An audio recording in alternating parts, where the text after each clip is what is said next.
we got such crooked people in office, people that won't even come on this show, but they want my vote. But they won't come on my show and let me answer questions. I'll say 6 judges in this county right now, this election, June primary. I want all those judges to come on and answer questions. I want to ask them why they didn't demand, because they're an officer of the court, that Tom Sneddon be indicted for falsifying evidence in the Michael Jackson trial. And I was a witness. I was right there in the courtroom, watched him get caught, false fingerprints evidence, the phone evidence that they tried to create to say there was a conspiracy and all these phone charges, half a day on that. Then Sneddon wanted to withdraw it from the evidence pool in the court. No. The defender, Tom Sneddon, said, that stays on. Judge said, you're right, it's already been entered, it stays. And the jury looked at all this false evidence and said, there's no way we can convict this guy.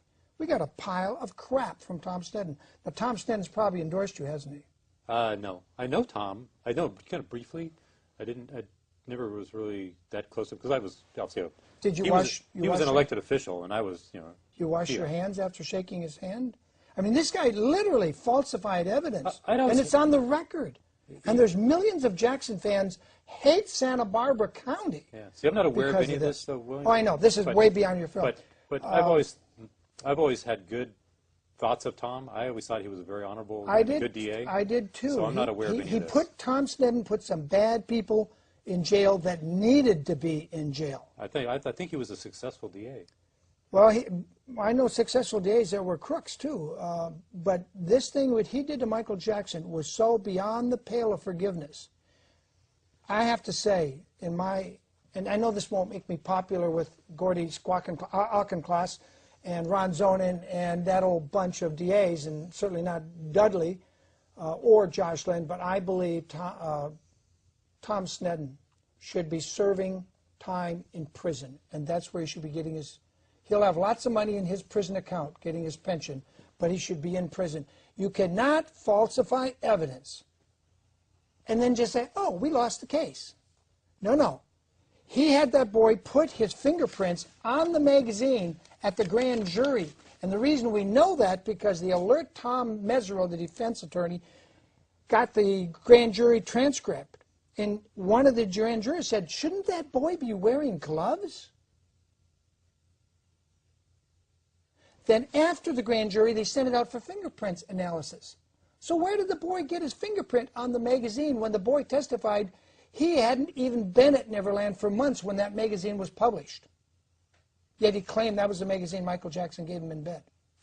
And Tom Sneddon directed all that testimony. He falsified. Now, if he was a new DA, if he was green behind the ears, and he just got elected DA, and he made a stupid mistake, like giving the evidence to a boy and then sending it out, fingerprint evidence with no gloves on, I would say, okay, he made a mistake. He's a greenhorn. He didn't know what he was doing. We can let it go. But 25 years? 25 years?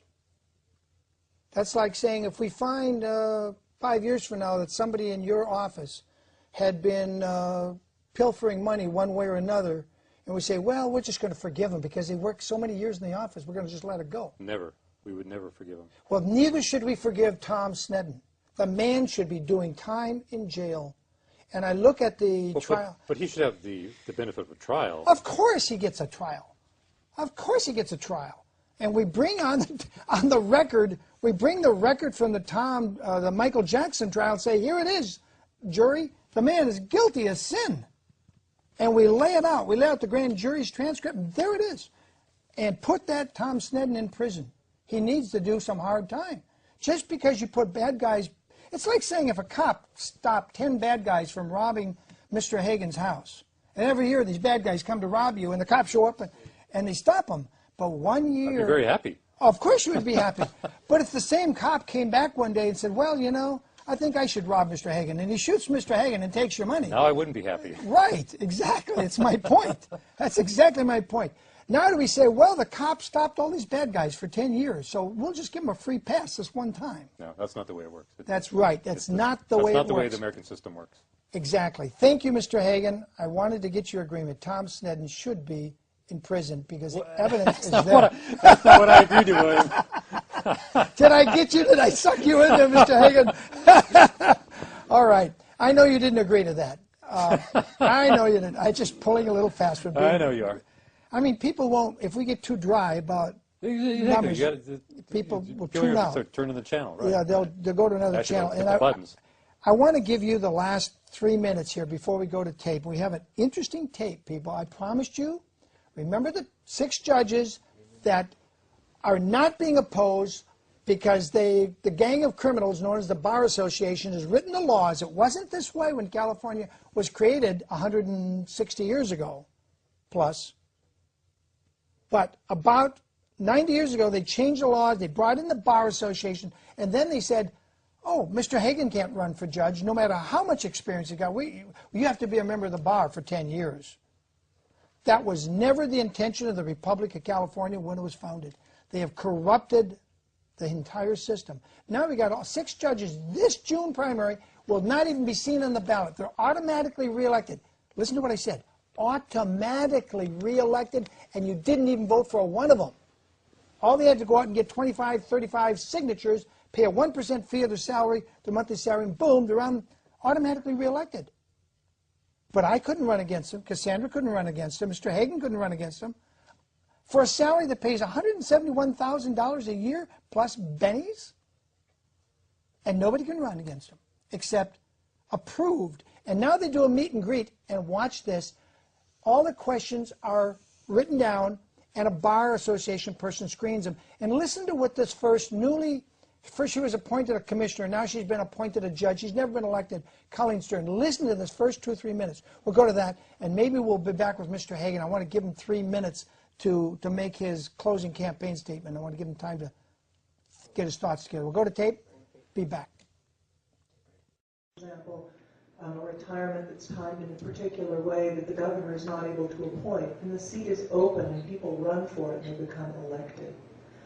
But once you've been elected, you have to run every 6 years. If people file against you, then you end up having to run and protect your seat as an incumbent elected official, just like any other elected official. The other way that people become... I'm going to ask them why they didn't demand, because they're an officer of the court, that Tom Sneddon be indicted for falsifying evidence in the Michael Jackson trial.